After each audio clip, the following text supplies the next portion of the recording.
Good afternoon, my friends. Oh, better adjust the camera there.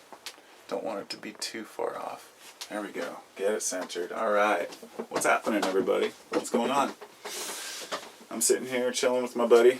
You want to say, what's up, guys? What's up? My casting skull there. And my tobacco I was going to share in a future video. I just dried it. And then a couple of nice tobacco leaves right here. Now these are ceremonial tobacco. It's native Mohawk tobacco that was bred by Native Americans. And I've grown it for 4 or 5 years now. And just harvest the seeds every year. And so, of course that's not my subject today, but I wanted to talk about ceremonies in a way. Kind of an interesting...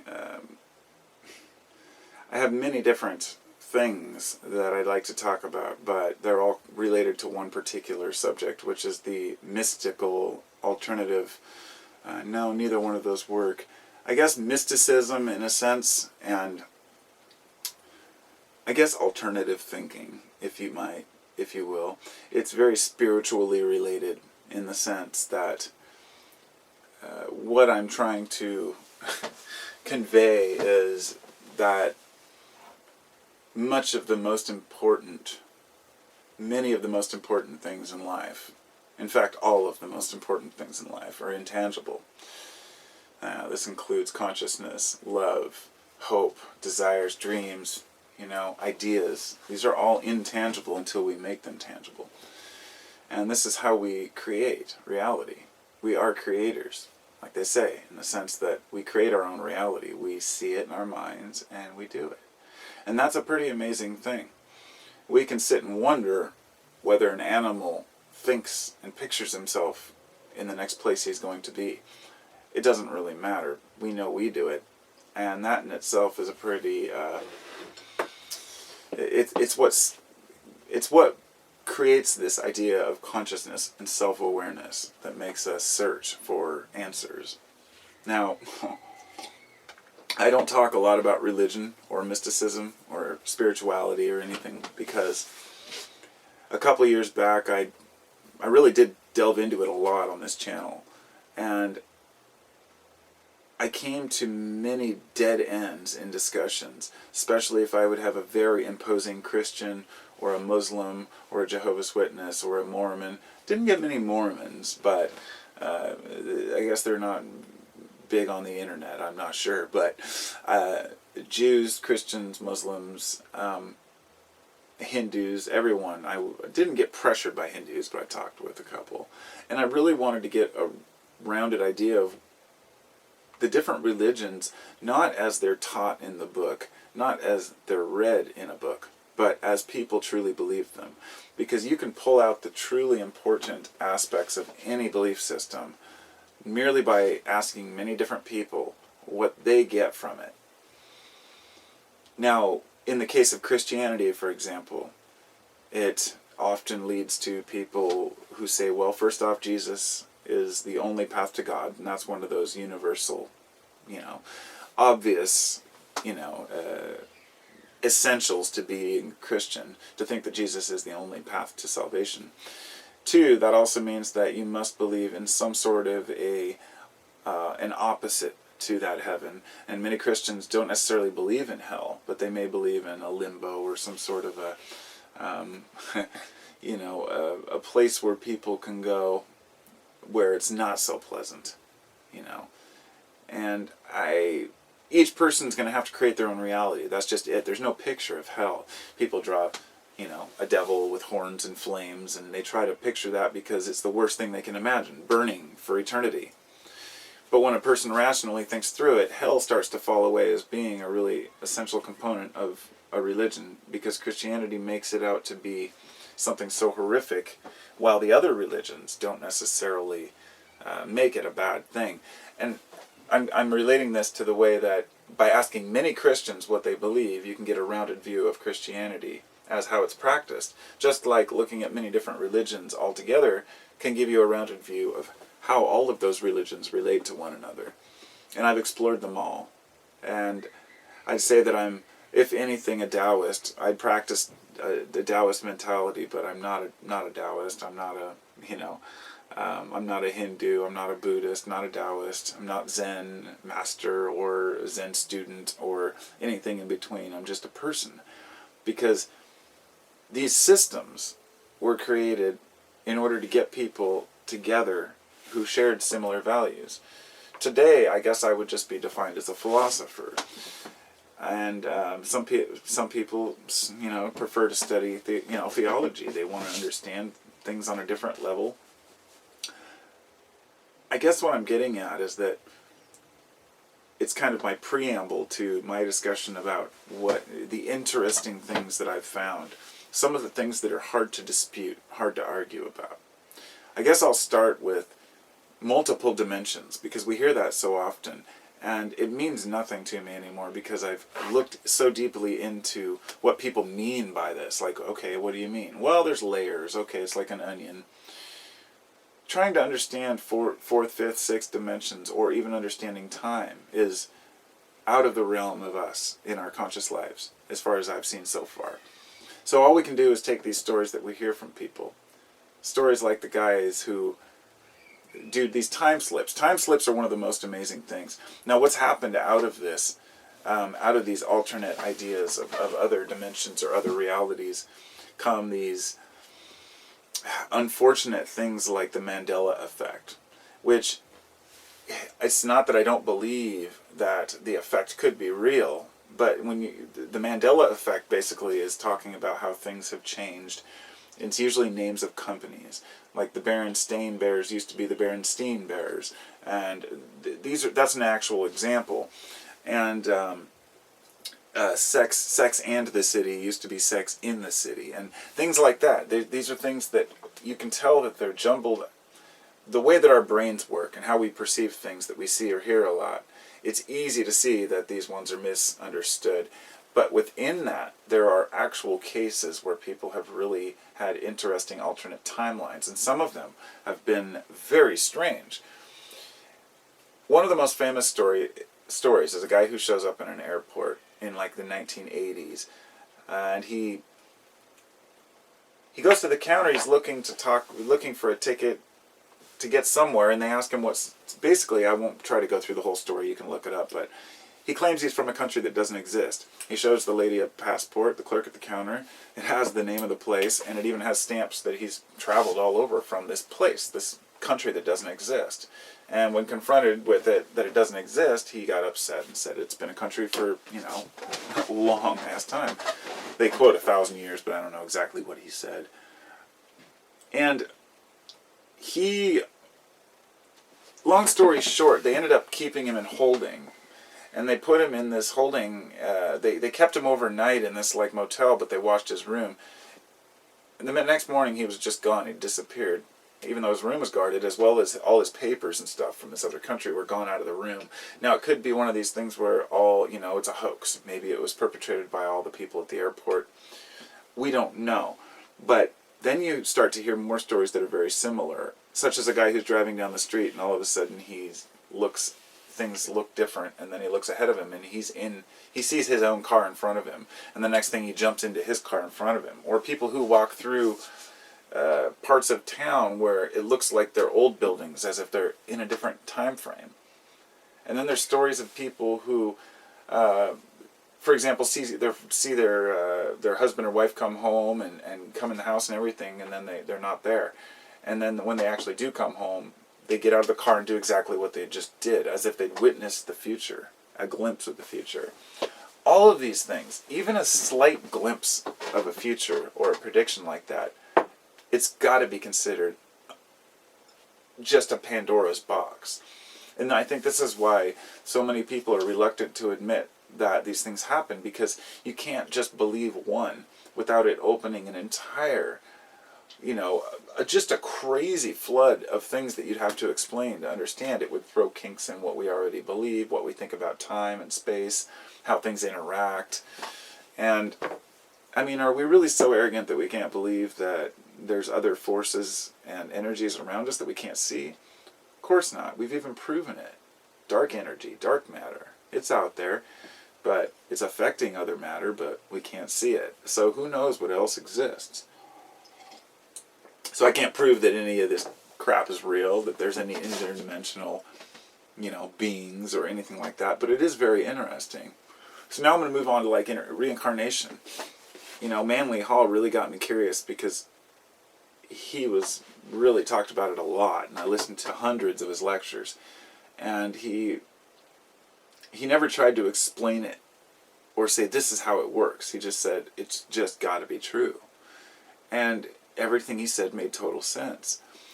The one thing about reincarnation, there have been several stories, kids who remember their previous life. The one kid who remembered his life as a pilot in Hawaii, and they even took him over there, and he remembered the crew members he'd served with in World War II. It's a crazy story, and it's a very famous story. It's well known. They just interviewed him recent years. He's like 12 now, but he would play as a pilot from the time he was like 2, and he'd have these nightmares about going down, and he had ended up, the person he thought he was, had crashed in a plane. What does this mean? Are they actually reincarnation of the person? Or is it just a memory that somehow floats around in the ether and then finds a child to attach to? Or is it something he's tapped into? Or is he on some vibrational level or frequency of that person and he just happens to have those memories? We don't know how this works. And it's crazy. It's really crazy stuff. You can't discount that reincarnation has something to it.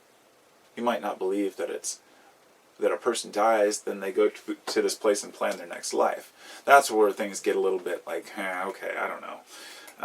There's a lot of spiritual teachers, quote, spiritual teachers, who will tell you that they understand everything you do, that you actually literally go and sign a book after you die and decide what you're going to do in your next life, and you hang out with some loved ones, and that you decide who you're going to inhabit. But there have been stories of kids who told their parents that they remembered when they chose them as parents, that they remembered floating through and seeing them. Like one guy saw his parents on a beach and knew that they'd be the good mommy and daddy, that kind of stuff. Where does this come from? What is this? What is that? Now, for a long time, I used to think these things were things that we're not meant to know. And because for a long time, I really wanted to know them. And then I kind of I set aside my passion for understanding over the last few years to say, okay, I'm shelving these ideas. Reincarnation, dimensions, mind reading, and the connections that we've had. Say, psychedelics are a great example. There have been many, experiments that were done, with friends about, psychokinesis, or reading others' minds during a psychedelic experience. But during, laboratory tests, the atmosphere is not very conducive to that comfort zone that you might have. It's hard to test things. They're not repeatable. A person may have some sort of a psychic connection that's indisputable to them. A person says something that they were thinking that's so obscure, there's no way the person could have known that. It happens often, and we write it off as coincidence. And that's where we have issues, is the way we treat things as coincidences if they don't fit within our paradigm of belief or understanding. Or we consider them hallucinations or false memories. So what I was saying about how I let go of it for a few years, now I've started to re-assimilate some of these things and realize that there is use for it. Because one of my rules to knowledge is that if it's not useful, you got to put it away and on the back burner. It's what I've done with all my conspiracy knowledge, anything about, Freemasons, Illuminati, Bavarian Illuminati, which don't exist anymore. It's always been about money. But anyway, I studied about the ancient Egyptians and Chem and the Book of the Dead, the psychedelic experience, the connections between ancient Egypt and Christianity, and how these things were carried on through the mystery schools and the Knights of Templar and into modern day. And there's something there. There's truly something there.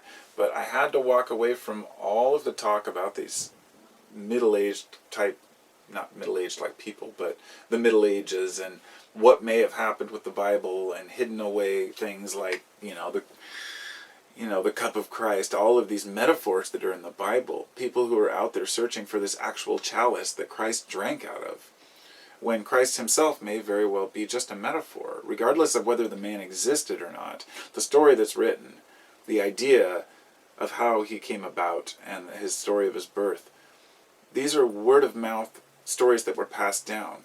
This is the same story of Horus. I mean, to me it's so obvious that the story of Christ has a dozen different, belief systems and religions that all have the same story, that go back and predate Christianity by a long shot. But it becomes about competition for a lot of people to say who's got the right religion and the right beliefs. And that's where I have a hard time, because I really like to discuss it, but when people are set in what they believe, and I'm not just talking about religion, I'm saying even if I question of Christianity on a Christian on a particular aspect of Christianity, it's really hard to get a good answer that's fair and honest, because I shouldn't say honest. It's honest to them, but I don't feel like they're being honest with themselves often, because I would say, how can you justify this passage in the Bible, yet ignore the one where it says that slaves should respect their owners, and there are many passages about beating a wife who's not submissive, or stoning your children to death if they, work on the Sabbath, or, you know what I'm getting at. It's not about picking apart what it says. It's about saying, hey, it says these things. We need to realize that it's just the way it was interpreted at the time. And I believe we need to move forward and start to reinterpret these texts. Christianity, to me, is a huge problem in the world. And I mean that without any offense whatsoever to Christians out there.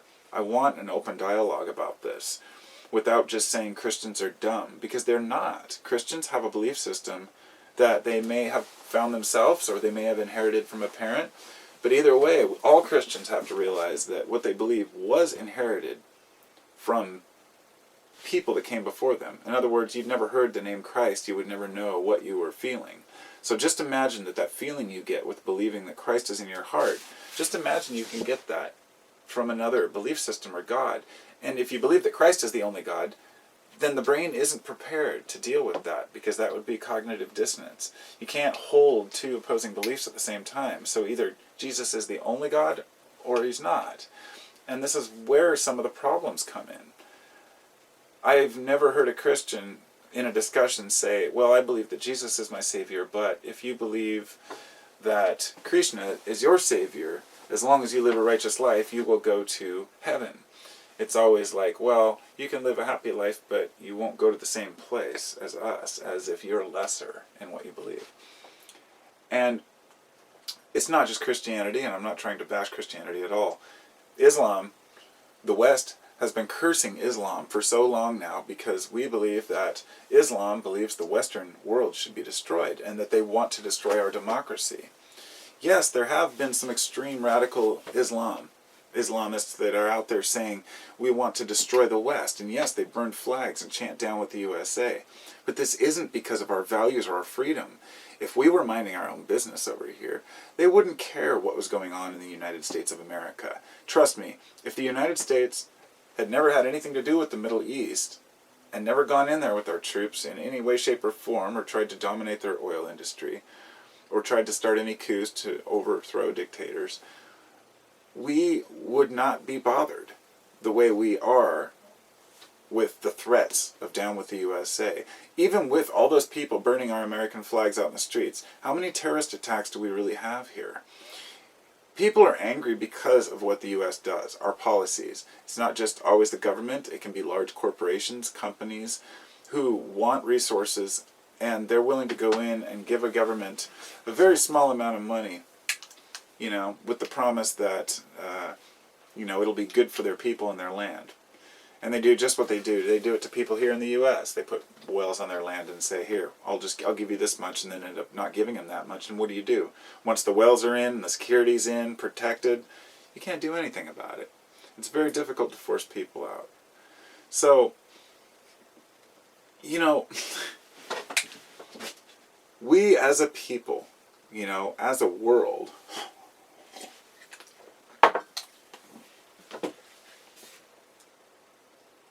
we need to get over our differences in beliefs.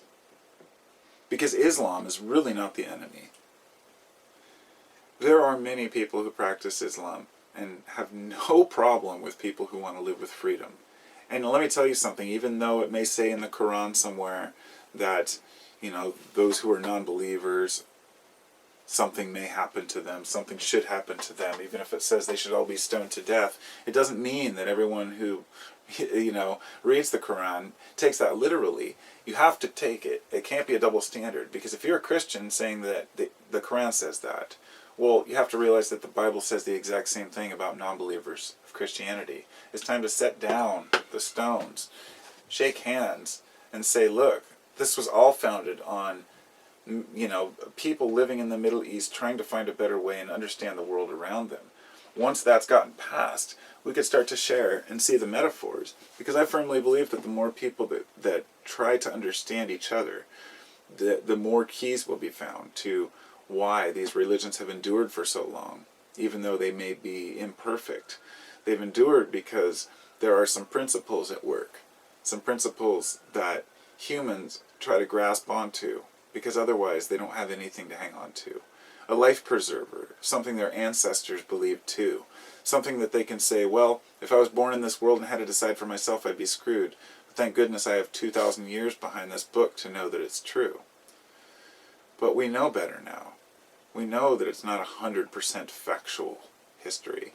We know that all of the compiled books that we have are merely guides to understanding ourselves. So anyone who tells me that the Bible has everything they need in life, that's great. And I used to say, well, that's impossible because you're not learning the right stuff then. But now I can see it. I do understand it. The Bible really does have all you need if that's what you want to believe. But you just have to hopefully accept that other people are going to have different views and not think of them as lesser.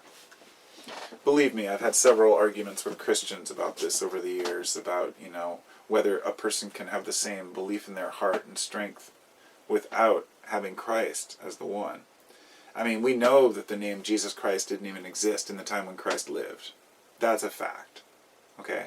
So, if we are using that name, and it's the incorrect name, then what does it matter at all who we worship? If you can't even name him, then what's the point in arguing about it? You could say Yahweh and, get into the Hebrew, but, really what I'm trying to say here is that we all have to understand each other a little better, so, because there are some mysteries going on. It's not 100% denial, like, that the people who are, often that I've debated with who are religious will say, well, how can you just believe that there's nothing? And and they'll scoff and say, LOL, what do you think, that the universe just popped out of nothing? Oh, that's the dumbest thing ever. Oh, I suppose you think that we evolved from apes. And, why are there no humans evolving now? And I get all these bad, the worst arguments. And they're not even worth the time, because you want to explain to the person that, no, we didn't evolve from apes.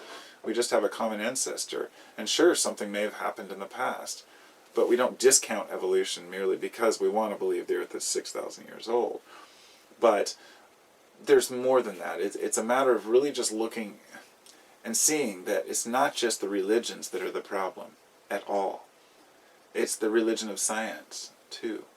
Because the people have the faith in those religious scientific leaders who are telling them, this is how quantum physics works. This is how, this is what this particle does and that particle does. And every year we find out that what we believed is wrong. And things change constantly. And it's funny how with science, when we disprove something, because this is just one last message here for those who are religious who put down science, I would say that the good thing about science is, as rigid and stigmatic as it is, when something's proven to be wrong, the whole community just has to change with it once it's proven strong enough. But with religion, that's not possible. There is no moving forward. There's only hanging on to the past. It's like a conservative value, hanging on to what we used to have and what used to work, but doesn't work for us so well anymore. So, I hope that everyone out there has something that they believe in and think is important. And I guess I'll bid you all farewell. I hope you all have a wonderful day. I'll talk to you soon.